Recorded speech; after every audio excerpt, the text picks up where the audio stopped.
The poem that I will be reading today is called Cinderella by Roald Dahl. I guess you think you know this story. You don't. The real one's much more gory. The phony one, the one you know, was cooked up years and years ago, and made to sound all soft and sappy just to keep the children happy. Mind you, they got the first bit right. The bit where, in the dead of night, the ugly sisters, jewels and all, departed for the palace ball, while darling little Cinderella was locked up in a slimy cellar, where rats who wanted things to eat began to nibble on her feet. She bellowed, "Help, and let me out!" The magic fairy heard her shout. Appearing in a blaze of light, she said, "My dear, are you all right?" "All right," cried Sydney. "Can't you see I feel as rotten as can be?" She beat her fists against the wall and shouted, "Get me to the ball. There is a disco at the palace. The rest have gone and I am jealous. I want a dress, I want a coach, and earrings and a diamond brooch, the silver slippers, 2 of those, and lovely nylon pantyhose. Done up like that, I'll guarantee the handsome prince will fall for me." The fairy said, "Hang on a tick." She gave her wand a mighty flick, and quickly, in no time at all, Cindy was at the palace ball. It made the ugly sisters wince to see her dancing with the prince. She held him very tight and pressed herself against his manly chest. The prince himself turned to pulp, and all he could do was gasp and gulp. Then midnight struck. She shouted, "Heck, I've got to run to save my neck." The prince cried, "No, alas, alack!" He grabbed her dress to hold her back, as Cindy shouted, "Let me go!" The dress was ripped from head to toe. She ran out in her underwear, and lost one slipper on the stair. The prince was on it like a dart. He pressed it to his pounding heart. "The girl this slipper fits," he cried, "tomorrow morn shall be my bride. I'll visit every house in town until I've tracked the maiden down."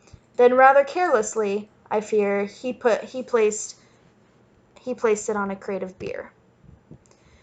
At once, one of the ugly sisters, the one whose face was blotched with blisters, sneaked up and grabbed the dainty shoe, and quickly flushed it down the loo.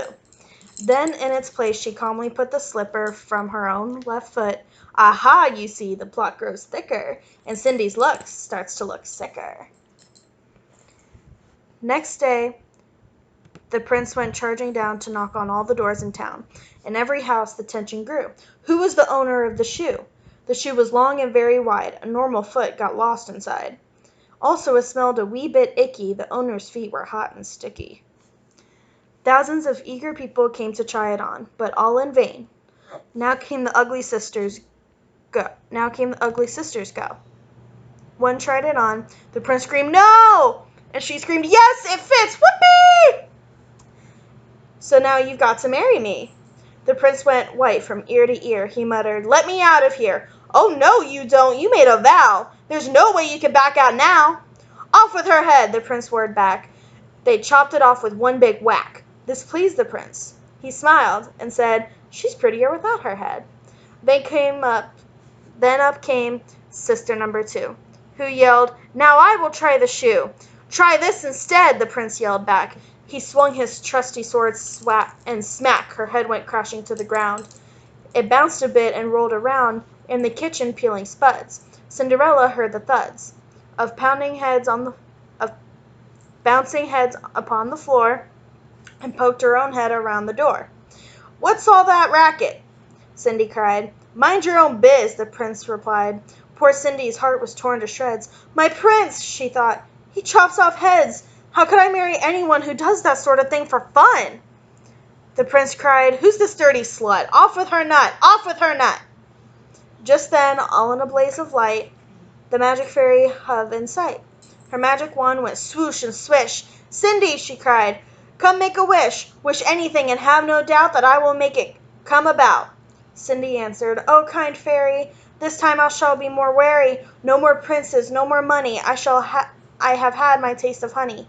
I'm wishing for a decent man. They're hard to find. Do you think he can?"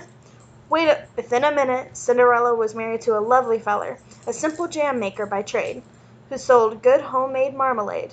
Their house was filled with smiles and laughter, and they were happily ever after.